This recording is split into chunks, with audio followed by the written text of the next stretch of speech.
How's it going, guys? My name is Stone, and today I am back with another video. Today I'm going to be talking about Vanilla Fudge's self-titled debut album. This will be a part of a collection of videos I plan on releasing in which I'll be talking about some of my favorite heavy psychedelic rock albums. I thought that this would be a great record to start off with, as this was probably the first album that really got me into this niche genre. I think every track on this album really defines what heavy psychedelic music is, even if this album only consists of half sped covers and 20-second interludes.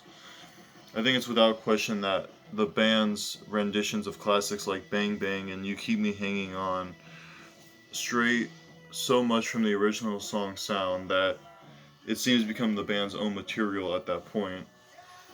Much of the instrumentation on here kind of feels like jam sessions, yet the way everyone is able to direct each other to the next part of the song or the next track is just fantastic. They do it very easily, it seems. I have so much more to say about each individual track, so I'll just begin talking about them. The sound begins on the blaring track Ticket to Ride, which introduces the listener to what Vanilla Fudge is capable of excellently. The song keeps a strong melodic passage underneath that disorienting sound of the organ and lead guitar, and the build-up throughout it just seems to explode with energy, especially towards the end. The band then complement this track with People Get Ready, a song that may not be as heavy as its opener, yet at the core of it is a very gentle song, and is quite soothing because of this. It is led by a hazy organ riff and some incredible vocal harmonies that can't really be seen anywhere else on this album. For a while, it was my least favorite track on here, but after going back and listening to it for this review, I've really learned to appreciate the variety that this track brings to the table.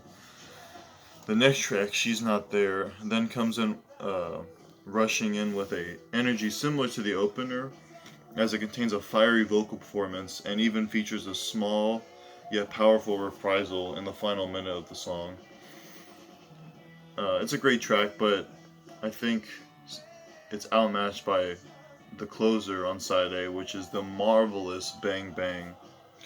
This definitely has to be my favorite song off of this album. There are just so many different movements on here that I love, like the way it ponders in the beginning and how it goes into the first verse and then into that chorus. It's just very psychedelic on its own. Yet the way the band explodes with distortion in between these vocal passages add that acid rock character to it, something that definitely can't be heard on the original version. It's also a great closer, I might add too. Side B begins with another phenomenal cover by the band, and probably their most notable track in their discography, You Keep Me Hanging On. I think the interludes before and after the song really go hand in hand with the music, because they really build up to what would be an excellent vocal performance by Mark Stein. This song definitely has the most rhythm to it compared to every other song on the album, and if it wasn't for Bang Bang, I'd say that this is definitely my favorite from this album, and it's the one currently playing right now, if you haven't heard it. Take Me for a Little While continues that acid rock sound with another amazing vocal performance by Stein once again, and some notable drum work that really directs the flow of this track. It's just a song that I really enjoy whenever I'm listening to it, even if the vocals, or not vocals, the lyrics are a bit melancholy. But the way he sings them is just, it's pretty gorgeous. I think the second side of music has the best vocals, hands down, and especially on this track. The record then closes on the incredible cover of the Beatles' Eleanor Rigby. I should also add that Ticket to Ride was a Beatles cover, if you were not aware. This song definitely has a tone similar to Bang Bang, yet that eerie feeling lasts for much longer on this track, as it is an 8-minute piece. And once again, the vocals are amazing, and that fiery conclusion that almost finishes this album is fantastic. I say almost because this album technically closes on ELDS, an interlude that also features some eerie sounds and eerie lyrics.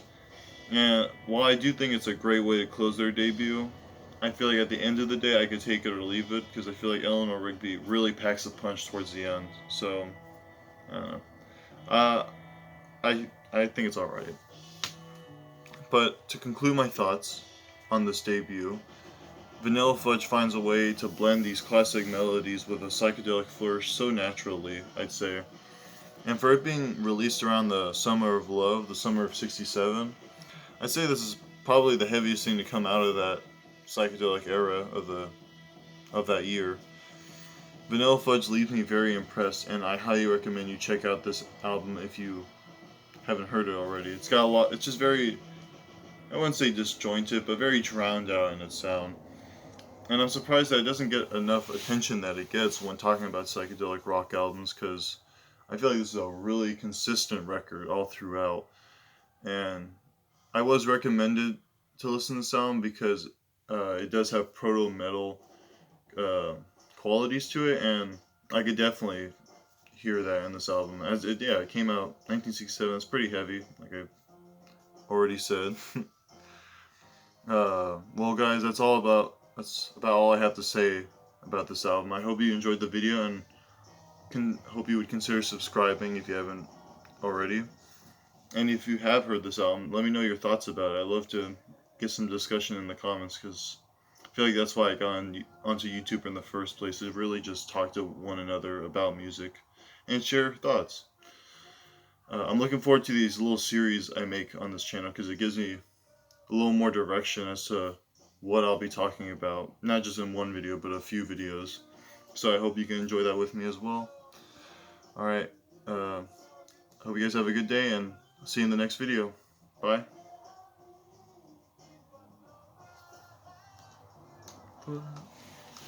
Always